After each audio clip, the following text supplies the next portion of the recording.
before the end of the year, it'll be 40,000 devices that we've shipped within 2 or 2.5 years of starting this. What's the biggest myth about red light therapy and laser therapy? The fact that there's no other meaningful therapeutic kind of intervention for inflammation like this is kind of crazy. We believe this is the way to give people empowerment to be able to make the decisions that will drive them into healthier outcomes. Is there one belief or assumption about health that completely changed on your side since starting Kineon? My takeaway from all of this has been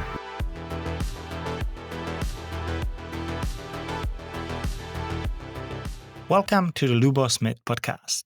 Today, I'd like to introduce you to Forrest Smith, co-founder of Kineon, who is building a unique red light and laser therapy device. They have sold more than 40,000 pieces in less than 2.5 years. And they have something truly special because they are building the company around the mission to help people to reduce their pain and help athletes recover better. Forrest and I also talked about what it's like to be collaborating with a co-founder and only seeing him after 4 long years. So it was a very engaging discussion full of great insights, and I hope that you will enjoy it. So let's get to it. Forrest, thank you so much for hopping on the show. Right out of the gate, I feel that we have many things in common, but one of them in particular, and I would like to start with that. Me and my co-founder from STRV, we actually took quite a while before we saw each other in person for the very first time. And I know you and Kineon, co-founding the company, you have a very similar story, but you have actually managed to go for about 4 years before meeting with your co-founder. So let's start with uncovering that part of the story a little bit, if we may. No, it's great. I think it's a really fun story, and it's every time I think about it, it's kind of a strange, unusual COVID story of some sort. But it's also for me one of those things where it just kind of highlights, regardless of where you are in the world, you're going to connect with like-minded people. So if you're putting your energy into being positive and trying to do something that really moves the needle, in a positive way for people that you interact with, that these type of relationships are kind of the gift that you give yourself, the gift that you give your future self by doing that. And what's happened with this is essentially about 4 years ago, I was talking to one of my rugby teammates. I was playing for the city team in Guangzhou, the Guangzhou Rams, playing rugby, and one of my rugby teammates heard me talking about wanting to start a company that really had a mission driving it versus an exit. And I had started kind of startups since my early 20s and kind of built and then exited a number of different startups. But I really felt like this is something where if we find the right mission, we can do it for the rest of our lives. So if you love your work, then you never really work a day in your life. You just get up and do things that really can move the needle for people. So when he heard me talking about this, he said, "My brother's been saying the exact same thing. You guys should get on a call." And so he connected us, my partner Tom and I, and we hit it off immediately. We are completely different people.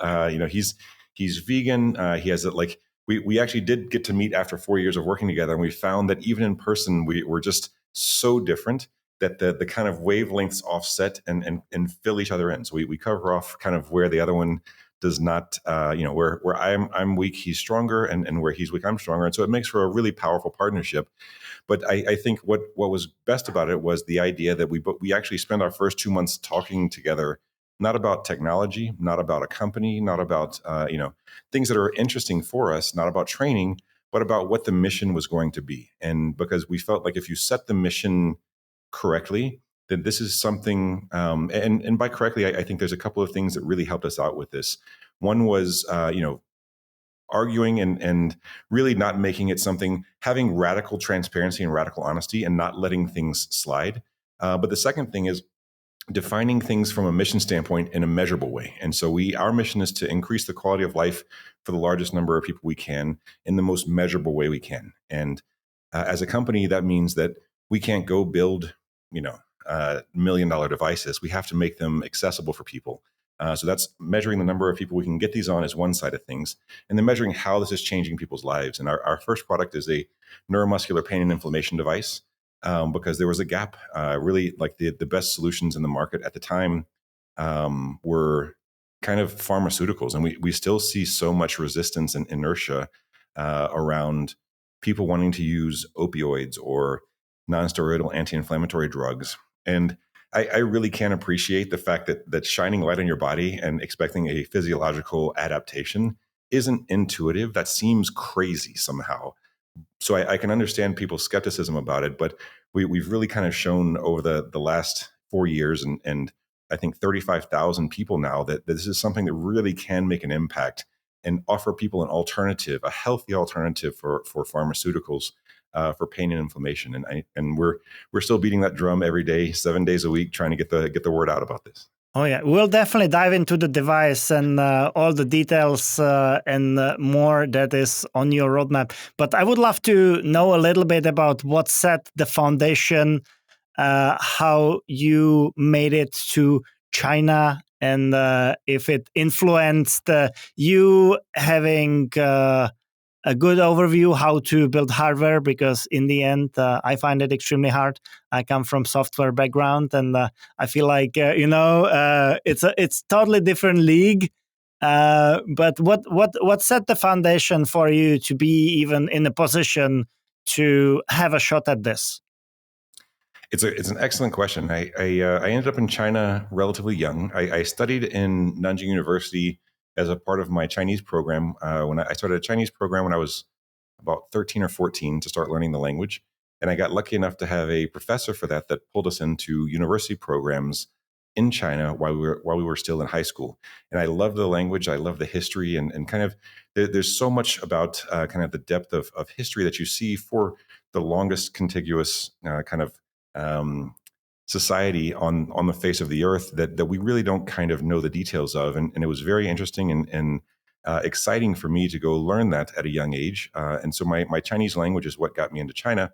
But I also moved back to China to continue my studies for that in the late 90s.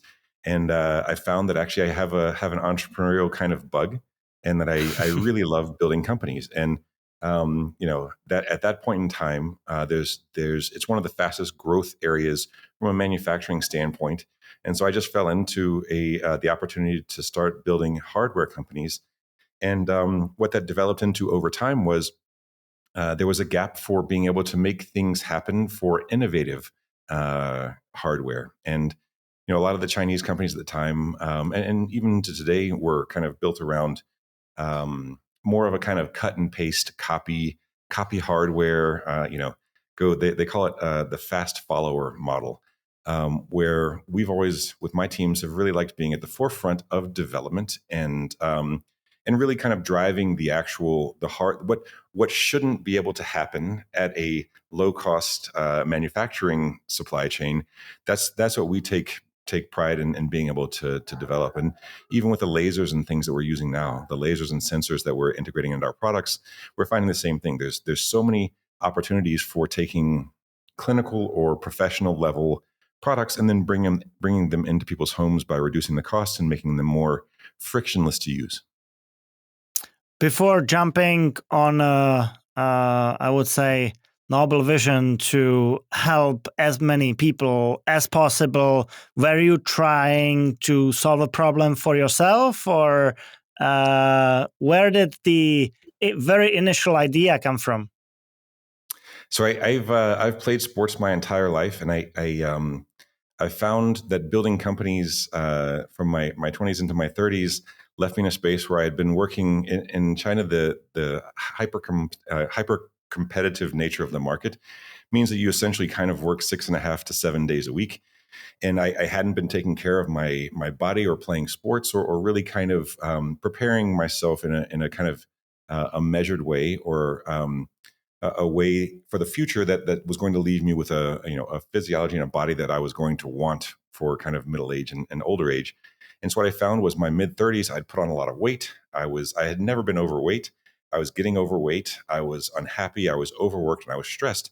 And so I found that One of the things that had driven that was a bunch of old injuries from sports. I'd torn different muscles in my back. I tore my meniscus, and those things generate inflammation and pain. And so if you're having inflammation and pain every time you go train, it's something that really kind of gives you a negative incentive to go do that. And as part of trying to find a solution for getting back into shape and getting out of this inflammation and pain state, my mother actually brought me.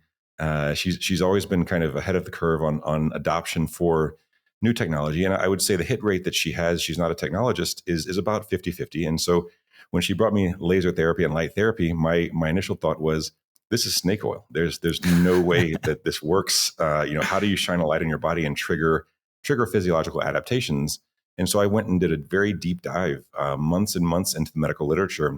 And the more I read, the more that it appeared that if you get the dosing right with this, if you have the right characteristics of light and you know what you're targeting from a photoacceptor standpoint, there's really powerful kind of cellular signaling that you can trigger in your body with these devices. And so that, when you have an intuition to try to prove something wrong, it almost gives you the incentive to go deeper than you would if you were trying to prove it right. And so we started building devices, started building kind of off the side of my desk different hardware pieces to try and test this. And that was one of the things we were testing when my partner Tom and I met, and we were talking about what's the right technology that's going to fit our mission. And we looked at a number of different technologies. And one of them that I had been experimenting with was photobiomodulation. And the gap that we saw for this was there are clinical level devices that cost $30,000 to $50,000 and that people can go use in the clinics that are providing very good outcomes for the patients that can use them. But there's some gaps there. One is not everybody can afford that.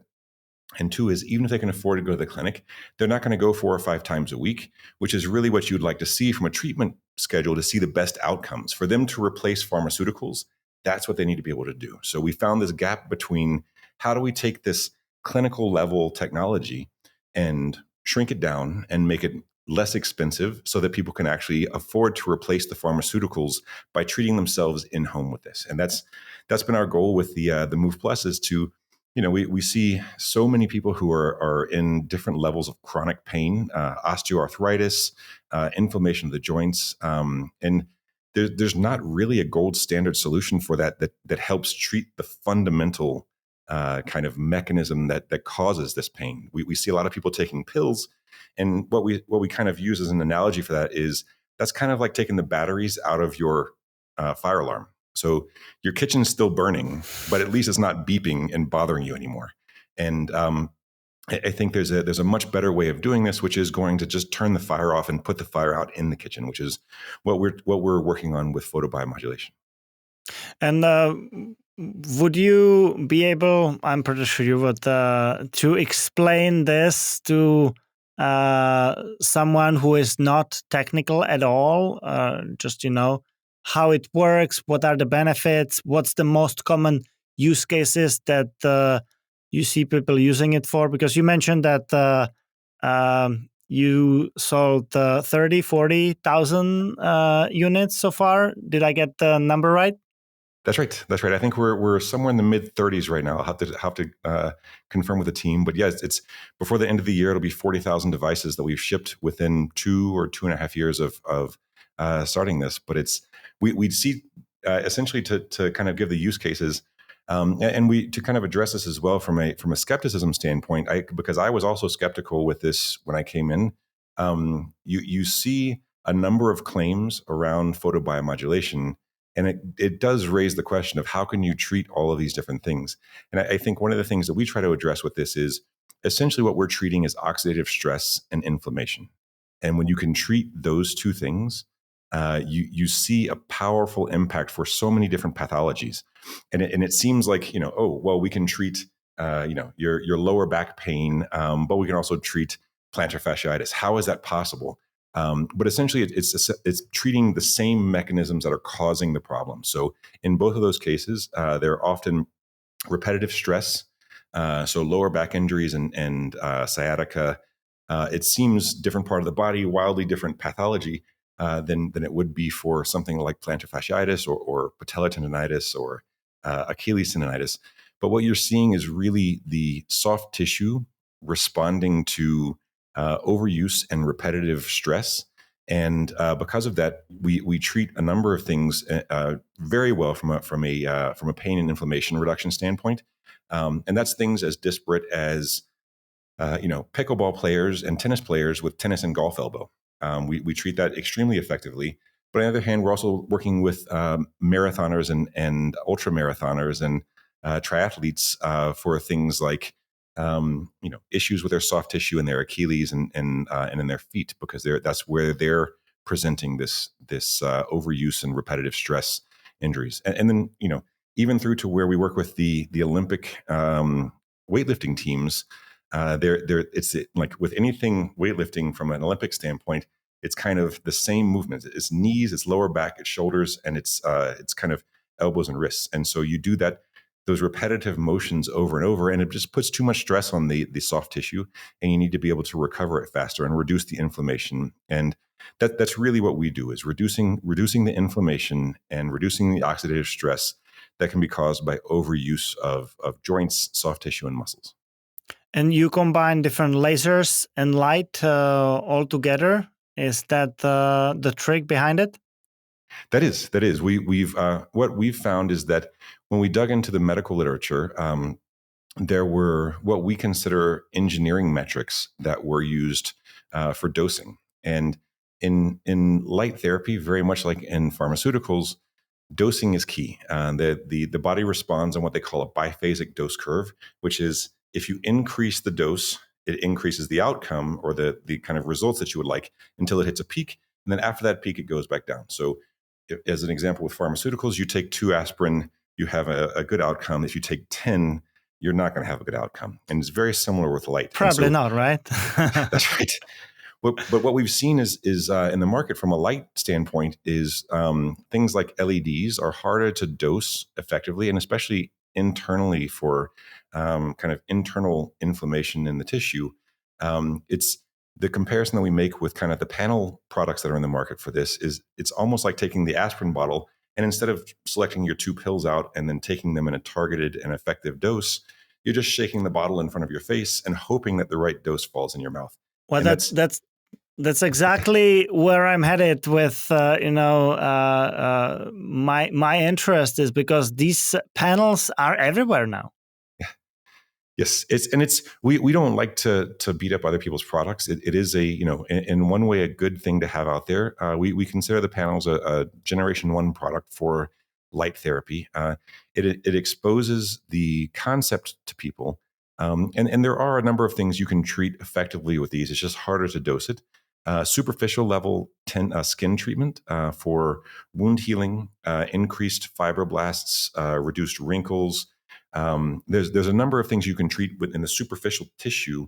It's just very hard to dose with these because the LEDs emit in a 120-degree angle and they overlap. And so if you're 2 inches closer or 2 inches further away, the dose that you get out of that is massively different. And it's just extremely, extremely unlikely that you're going to have an optimal dose because of that. And so what we've done instead is instead of saying like, hey, here's how much light we expect to be hitting your skin, what we've done is we've used mathematical models that we've spent tens of thousands of hours developing now to show how photons distribute through tissue.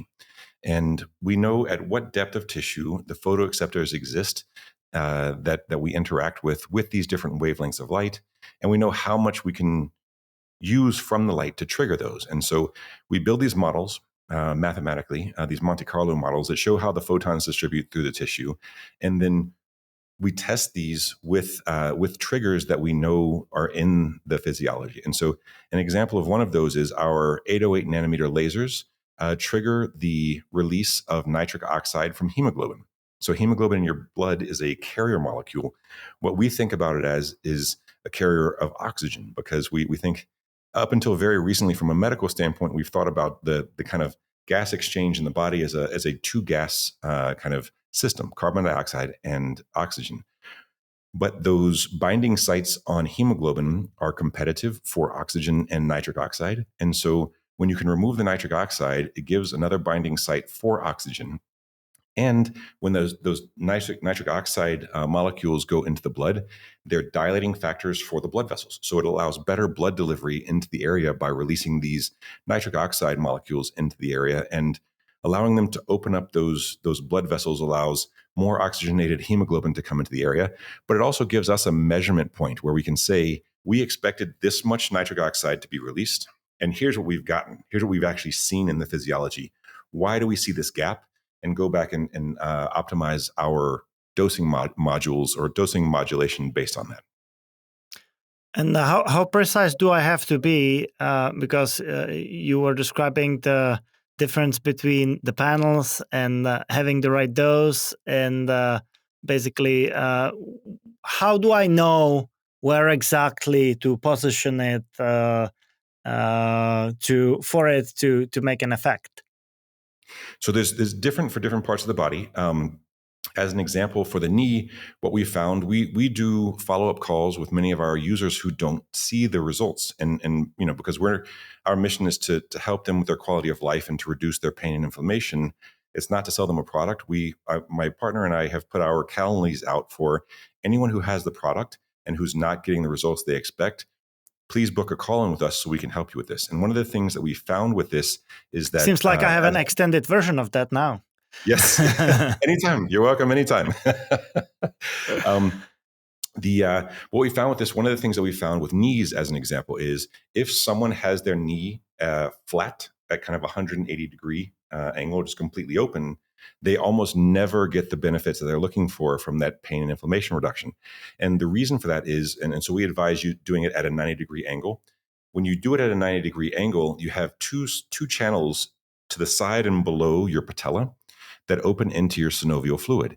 And your synovial fluid is where really you see most of the inflammation that we're actually trying to reduce. And so when we can target those through these channels, it makes a huge difference in the outcomes relative to the inflammation changes and relative to that soft tissue repair over time. And so that's an example where the positioning is very important. There are other examples for shoulder, which are almost on a personal basis. So we see people experimenting with the shoulder placements and finding what works for them relative to the soft tissue that's damaged. So there's a number of ways of treating that are different. My personal treatments on a daily basis, we've also been experimenting with a number of things for blood treatment. So again, when you're seeing this nitric oxide is a really powerful vasodilator, but also just a powerful kind of signaling molecule in the body. And there's been a Japanese group that have been studying what they call the proximal priority therapy, which is, so you can see how I have mine set up, essentially using these on the large blood vessels in your neck and treating your blood by way of doing this. And what we're seeing for this is what's referred to in the medical literature as remote photobiomodulation, because essentially you're treating blood that's moving throughout the body. And what we see from this is systemic inflammation reductions, and then some also very powerful changes in things like fertility. So female fertility has been one where that same Japanese group that was testing this, they did a 229 individual study, and on specifically on women who had been deemed infertile and had not had a child, been trying for at least 5 years and had not had a child. And within 9 months, 28% of the cohort had gotten pregnant, and 22% of those came to full term healthy. And so when you're treating different parts of the body remotely by treating blood or treating, for example, the gut, we've seen some really powerful treatments for the gut that actually impact brain, liver enzymes, a number of different things in the body, autoimmune health, So long story short, there's different points where, again, if you're treating local tissue for the knee, you want to have it specific on this. If you're treating kind of general health or brain health, gut health, you can actually treat some of these remotely. So there's different kind of mechanisms that help mediate these outcomes, but the outcomes are very clear, and it's really interesting to see because it's not always just treating the local tissue. What is your take on basically fixing these issues versus looking at it more from the recovery standpoint and pain prevention, right? If I don't have any issue right now, should I still be using your device so I don't get into any troubles later? I think so. I treat two different ways daily. This proximal priority therapy treatment on the neck, and then a treatment on my gut. And these are essentially preventative. And since I've been doing those as a combination over the past 3 months, I haven't been sick once. And so what we're seeing is, again, a lot of this is translating back through to immune health and then autoimmune health. And one of the reasons we started testing these protocols on kind of, I think of it as myself as an n of n equals one, because I'd love to get into the literature and start kind of pulling it in and testing on myself. But the reason we started looking into that is the gut treatments. Your gut is a massive high leverage point of health for your body. So if you have an inflamed gut, or if you have gut dysbiosis or leaky gut, the inflammation doesn't stay local, and you see this presenting in a number of different ways throughout the body. When you can treat it, we've seen impacts in autoimmune disorders as vastly different as things like asthma and multiple sclerosis, and that's only been over the last couple of years that people have been testing into this. And the mediating factors for these, there's so many variables around the gut and how it presents these changes, or what mediates these changes, that we're still looking for the mechanisms as to what's happening there. But what's very clear is autoimmune disorders are positively impacted by treating your gut with laser therapy. And so, from a preventative standpoint, there's really some powerful things you can do to reduce inflammation, to keep the tight junctions in your gut tight, not having them leak and kind of drain inflammation into the rest of your body. And your body really responds well to this from an autoimmune standpoint. So kind of better recovery numbers from an HRV standpoint, and then really big impacts on things like asthma, multiple sclerosis, and again, just immune function as well. Lower numbers of sickness, and then faster recovery when you do have inflammation related sickness. How much time and effort do you dedicate to participating in different kinds of studies and researches to test out various different aspects of your product? More and more, we're one of the things that we've kind of really enjoyed about being in this space is that I think it's not just us that are looking at the kind of medical and pharmaceutical space and saying this has been controlled by a couple of by a small number of large companies that can spend into this and that have a vested interest in keeping the kind of barriers to entry very high. What we're seeing is there's a number of companies out there trying to disrupt this so that you can get medical trials done more inexpensively, but on a larger scale, and take more decisions out of these that actually help the patients and minimize the regulatory paths. And so we work with a company called Reputable.health, and they help us kind of scope out and build protocols for testing and use external, easily available. So Whoop straps, Aura rings. There we go.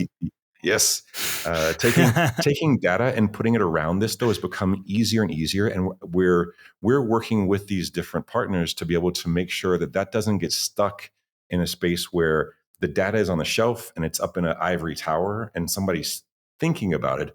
Our goal is to help people move the needle on their quality of life. And so if they're not doing it, if they're not adopting it, then we haven't done our job. And so we're really excited to have so many kind of smart people out there in these different sensor techs. The guys from Knox have been great. They do kind of muscle oxygenation and nitric oxide, serum nitric oxide measurements.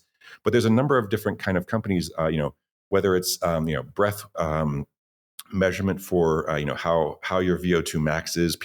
There's a lot of small companies disrupting the measurement and kind of sensor space here, and it's very exciting to be a part of that, because again, that really helps us make decisions on our product and understand how it's impacting our users as effectively as possible. And so there's a lot of different ways how you can aim to optimize your body, right? One is light, laser, some electric impulses.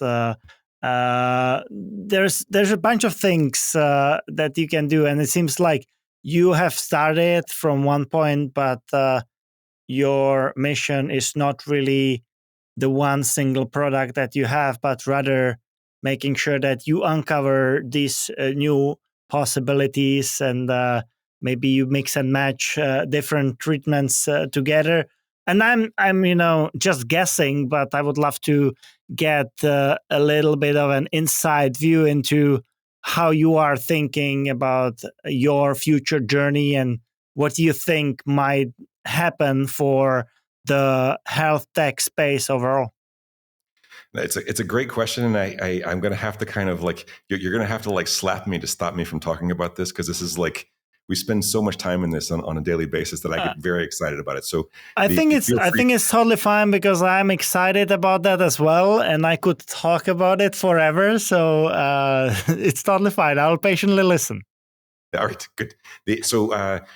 We're talking about Whoop and Aura and these type of sensor gathering, the kind of data gathering sensor technologies. I think one of the things that we feel is the hardware the current round of commercially viable sensors is based on is plethysmography. So PPG, it's been out since the 60s or 70s, and it's been a really solid and useful data point for strong signals from the body with regards to heart rate. So heart rate variability, and then really most of what's, and then they're starting to get some respiratory signals out of this type of hardware.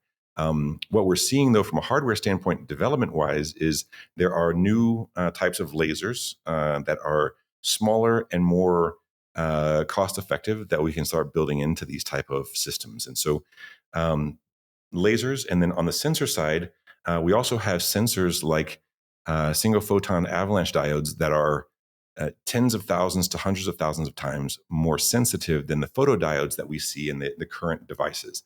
And what we believe is going to happen with this space is that these new hardware pieces really unlock better measurements for direct signals out of the body that are less. So heart rate signals are very powerful and easier to measure than things like. We're developing some products for the brain next year for transcranial phototherapy, for photobiomodulation. And one of the things that we've seen with this is that there's a number of different brain pathologies like anxiety, depression, different types of dementia, fibromyalgia that present based on their metabolic function of different parts of the brain. So if your brain is functioning at a super high rate from a metabolic standpoint, you tend to see less of these pathologies. When certain parts of your brain have impairment from a metabolic standpoint, then you start to see more of these pathologies, to the point where you see kind of Alzheimer's now is called, people are calling it type 3 diabetes, because it's really more of a metabolic kind of outcome than it is necessarily a protein or plaque buildup in your brain. And I think, we've started in being able to measure those things. We've been building in the capabilities to be able to do that with our brain device that will release next year. And the benefit for that is not only being able to modulate the therapy that we do from a photobiomodulation, a transcranial photobiomodulation standpoint, we can change that in real time based on how your body responds versus my body. But I think the bigger piece of this is if you know what your baseline is and you can make changes. Again, I'm very big on the idea of kind of N=1. We should all be testing these things on ourselves and being able to understand how those changes change your physiology relative to anyone else's. If you have a device that you can put on your brain and see, if you stop drinking alcohol, if you start sleeping more, if you change your diet, if you change your type of exercise, you can see a baseline of before, during, short-term, middle-term, long-term adaptations in the brain from a metabolic standpoint. We believe this is the way to give people empowerment to be able to make the decisions that will drive them into healthier outcomes. And again, our therapy will help with that, but it's one tool and as a part of a larger, more comprehensive approach that includes diet, exercise, again, kind of reducing things like alcohol, increasing sleep, et cetera. And as usual, you are approaching it from a very holistic point of view. because in the end, that's how you need to look at it, right? If you want to move the needle in terms of your overall health. But you have this hardware device. Do you have any software component to it to be able to gather data, communicate with your customers, and make sure that you see how they use it and what's the most common use case and how it helps them, etc., to be able to track that? We've run some beta tests with users, but we've had to do a web app, an external app, and a web app. We're actually launching our own app the end of this year, and we'll be continuing to launch new features for that next year as well. And so, our early studies on this will be exactly what we launch in the app, which is essentially, and it's a little bit disappointing as a technologist. We're using subjective measures for pain as an example. And so when people go from an 8 out of pain to a 2 out of pain over a 4-week period, that's a huge and meaningful kind of change for them. But for us, what we'd like to be able to do is measure that more objectively long term. And so we will be introducing with our products as we roll them out over the next 18 months, sensors. The first sensor-enabled product platform that we're going to release is our vagus nerve stimulation device, which will use EEG sensors to measure the vagus nerve and provide that before, during, short-term, middle-term, long-term map for people so they can see, so that we can see how we're delivering the product and what kind of changes we're making for people. But the other thing that's really powerful about this is it gives people an incentive and a motivation to maintain the training and therapy that's going to help them move that needle. And so we feel like when you give people that window into their physiology, they'll make the right decisions. They'll take intuitive leaps of, oh, well, I have been sleeping better because of this, or I've been using this kind of vagus nerve stimulator daily basis, and my outcomes have shifted in these meaningful ways. And tracking that, we believe, is going to help them maintain it and also help them provide a baseline for other people for expectations of what they can get by using the same devices. So it seems like you have quite a roadmap for your ecosystem, and I already have Whoop, Aura, Apple Watch, glucose monitor, soon Kineon Move Plus, and I'll be stimulating my vagus nerve. What's the whole ecosystem on your side gonna look like? So what we think is that there's a great number of really good sensors out there, and so we don't want to recreate the wheel. If you're using any of these sensors, we'll have a backend kind of click box that you can turn on those and then map that into, essentially help you map that into a more robust picture. So if you've got two other devices, so you're using an Aura and a Whoop as an example, you can turn those two on. And this is not going to launch until Q1 of next year. Yeah. But you could then say, all right, I'm now doing my EEG reads on my vagus nerve for an autonomic status, or am I in sympathetic or parasympathetic? And then how am I modulating that? But you can add your HRV, heart rate, respiratory, and kind of, we're starting to see kind of really good sleep data come out of these additional kind of plethysmography devices. So you can use all of that to build one larger picture out of this, which is, I think, where the future of this goes. And again, one of the reasons why we're so excited about the brain side of this is, there's no bigger leverage point in the human experience than the brain. And when we can start making measurements on that and helping people get better brain health, achieve better brain health, it's going to make a huge impact. And that's another piece of the picture where, again, it's not the only picture, but we feel like it's a huge piece where you can take, again, respiratory, autonomic nervous system, HRV, recovery, sleep, et cetera. And all of this can come around to one larger picture that's made more robust, so that you can understand, instead of having small different pieces from different vendors, just aggregating it all in one place and kind of pulling it together into a larger, more robust picture, I believe, is the vision for this. I touched it previously a little bit, but I will say it again. Building hardware is hard. Did you encounter any obstacles when it comes to building an innovative piece of hardware and making sure that you are able to sell tens of thousands of devices and make the customers happy? Yeah, you're not wrong. Hardware is hard, and I think the other piece of hardware is that it's slow. So the changes that you want to make, we've for example identified some strap changes that we want to make our straps more effective and easier to use for our users. It takes 6 months for us to roll that out. There's not a code kind of fix that we can push on that, and so it's fix test, and then launch. And that's a it's unfortunate because it means that we in some short term times we can be frustrated with knowing solutions, having solutions, and not being able to release them as quickly as we would like. But I think the benefit for that a longer term is when we wake up every day with a mission in mind, and our team is seeing how this changing people's lives from the interactions we have with our users. It helps us stay hyper focused on getting these done, and it sets when we're hyper focused, we just run in one direction much faster, and we see those outcomes starting to come faster and faster from a hardware introduction. But to your question, every day is something new from a hardware standpoint that's difficult. Supply chain changes.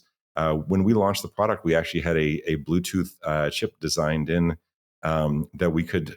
This was just as the Ukraine war was kicking off, and we couldn't get that chip anymore, so we had to go back and completely redesign the entire product in like a 1 month Yikes. time frame to go get anywhere close to what we were trying to do from a launch standpoint.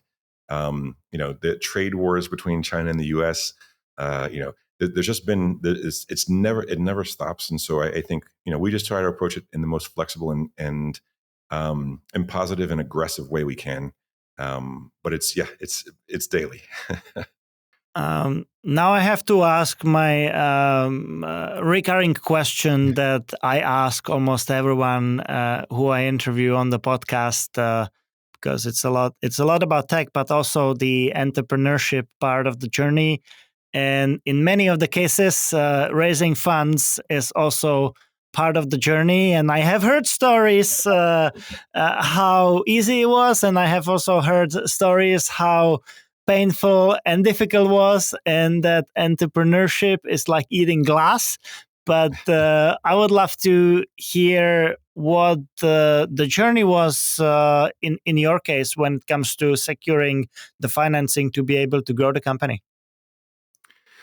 So this company, for both myself and my partner, it's our first direct to consumer brand that we've built, and so everything's new. And the raising methodologies that we've used in the past for B2B just haven't been the right way to do it for a D2C side. So what we've done, and I think worked very well for us, was we launched our first product on Indiegogo, and our assumption was that we want to spend time with at least 100, like personal time on calls with at least 100 people who have these problems, so that we know what we're going to deliver and we can dial it in around something that they're going to use, and that's going to be a meaningful change in their life. And so by doing that, we ended up actually connecting with thousands of people over that time.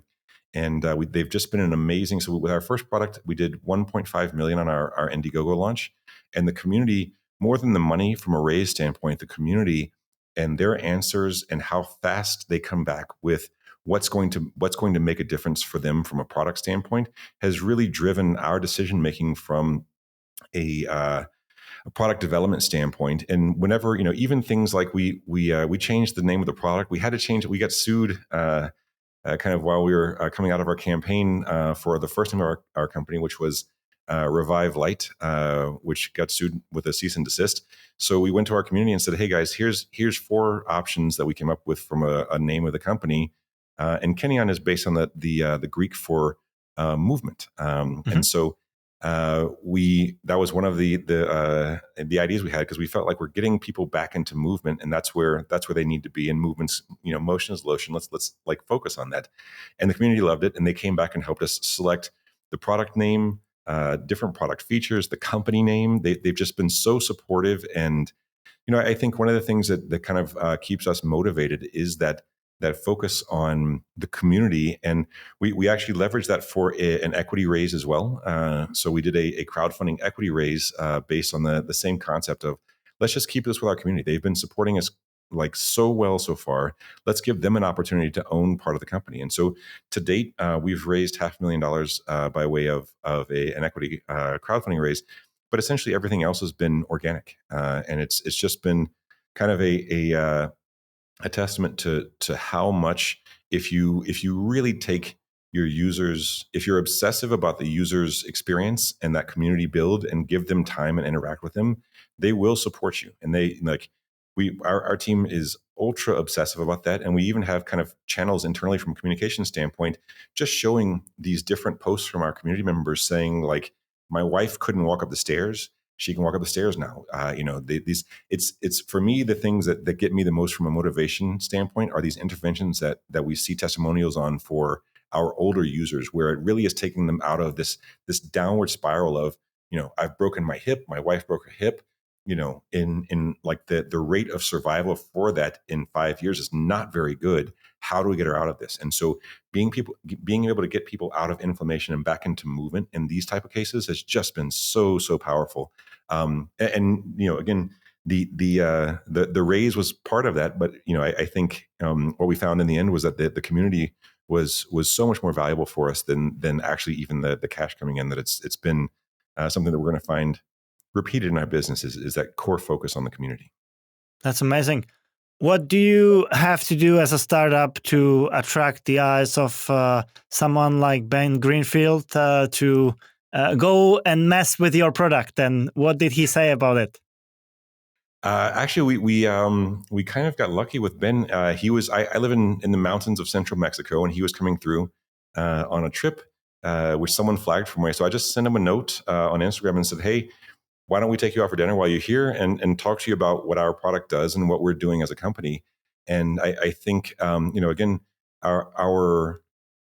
our mission really kind of builds the core of everything we do. And it really resonated with him. And we had a beautiful dinner with he and his wife here in central Mexico. And it just moved it forward. There's been so much that just kind of magnetically has come out. People who want to do good and want to kind of make that change in the world, be the change that you want to see, really kind of resonate with what we're doing. And it's been great. I mean, yourself included. It's just awesome to see such positive energy people really kind of getting the message out that there are empowering alternatives to what we see with the inertia in the world of pharmaceuticals and kind of less healthy and kind of less empowering solutions.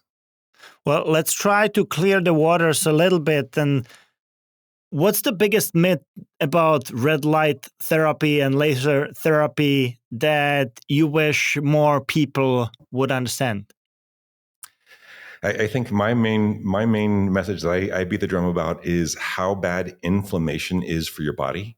And the more we spend time in this, we have collaborations with imaging labs from Harvard. We have we're working with a number of different researchers in the space, and there's things that come up from a study standpoint almost daily that really kind of indicate how bad inflammation is for your body. And the fact that there's no other meaningful therapeutic kind of intervention for inflammation like this is kind of crazy. So we really just want people to understand that if you're taking nonsteroidal anti-inflammatory drugs, those anti-inflammatory drugs are not exact. They kind of misnomer. It's been a gold standard go-to for the medical community for decades now. But what we're seeing with this is that it's actually really powerfully negative to your physiology, to your gut, to your liver, and you do have options for treating this inflammation. But if you're expecting inflammation to kind of go away on its own, it doesn't, and it's really damaging you. Whether or not you notice it today, you're going to notice it in a decade. And there's a number of studies that we kind of quote about this, but one of them that's been most powerful for me is an NFL study where they did 3,500 player study. And cardiovascular disease, heart disease, and specifically heart attacks were up 50% in the players after all data washed out. So comparing apples to apples, not saying the linemen because they had more ACL tears, but for the players who had ACL tears and recovered from those, they had a 50% higher rate of heart attacks than the players who had not. And that's balancing out for exercise level, for weight, for everything. So there's really powerful data that inflammation in your joints and inflammation in anywhere in your body, whether that's leaky gut triggered or however it's triggered, has a massively negative impact on your cardiopulmonary health. And there's ways to treat this now, but we really need to, kind of start educating ourselves and getting this out to people and saying, like, you're at a much higher risk for osteoarthritis, you're at a much higher risk for brain disease, and you're at a much higher risk for cardiovascular disease and events if you're not treating these things with with inflammation reducing mechanisms, which again can be diet, can be exercise, but really is powerfully helped by laser therapy. And is there one belief or assumption about health that completely changed on your side since starting Kineon? I just personally, I feel much more empowered myself. I feel like there's so much we can do for ourselves that we should be testing. And I think, one thing that I would say is that medical literature is a great place to find good interventions to start with, but in many cases, it's not the end all be all. So not everyone's physiology responds to every intervention the same way.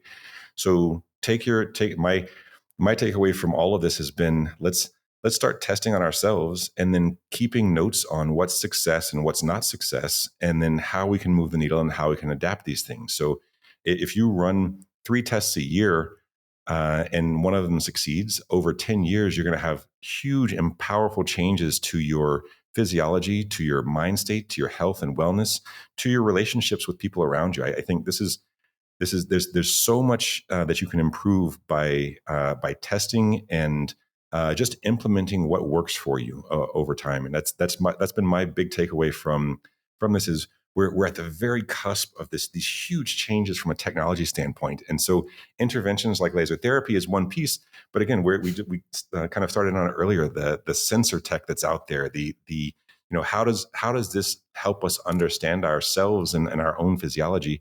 And the kind of the forefront of that is we've got a friend who's running a program with NASA, the HumanWorks program, for trying to measure every bit of the human physiology in the most meaningful way long term. And it's great to see kind of what's at the forefront of technology in this. But it's also great to see that, again, 20 years ago, we didn't have a Whoop, we didn't have an Aura. You might have a heart rate monitor, but you weren't tracking heart rate variability. You weren't tracking respiratory numbers. As we start to build out these better and better pictures, it allows us to feed our own intuition with the tests that we do, and really kind of put numbers and objective measurements to the tests that we can make on ourselves. So that's been my takeaway: is don't ever take anything direct from literature. Go test and keep your own numbers. And again, that's we could include laser therapy in that as well. But it's been such a powerful tool for so many people that we're starting to push those sensor tests and kind of ongoing measurements with the users as well, because it's just a powerful way to change a number of things from an empowerment standpoint in life. I love it. Before we wrap up, besides Kineon, would you mind sharing what are some of the gadgets or techniques that you have tried or you do on a regular basis? I'm just curious. Absolutely. I've so mine mine might make me seem a little bit like a psycho, but it's just what's worked, and so it's what I've kept. That's what But we want to hear. All right. We always kind of go over the top with a little bit for the testing, but every morning I do an ice bath, 4-minute ice bath, 40 degrees to kick off the day, and then I go directly from that to an echo bike and do interval sprints on the air bikes, which is a really kind of nice way to wake up the body, but it's also miserable because interval sprints on air bikes are really kind of a great way to just blast out as much energy as you can and to make yourself physically uncomfortable. But I've kind of looked at this as the old adage of eating the frog first thing in the day. Let's get in the ice water. Let's get on the echo bikes. Both of them are terrible, and so once you get finished with those, the rest of the day is downhill. But those continuous glucose monitors from Levels have been great. I've got my Whoop strap. We do saunas 3 or 4 times a week at the house, and saunas and contrast therapy.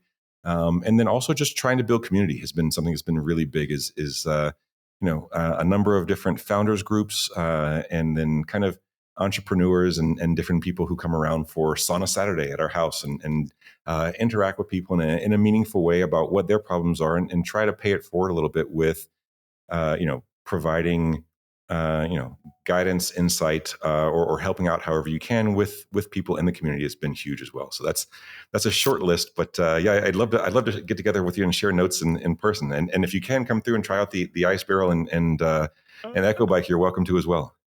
We'll definitely make it happen.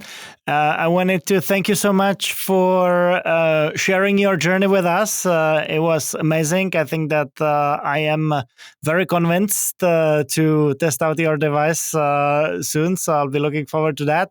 And yeah, it's been a great discussion. Thank you. Likewise. Thank you so much for having me on. Awesome discussion today. And that's it for the episode with Forrest Smith of Kineon.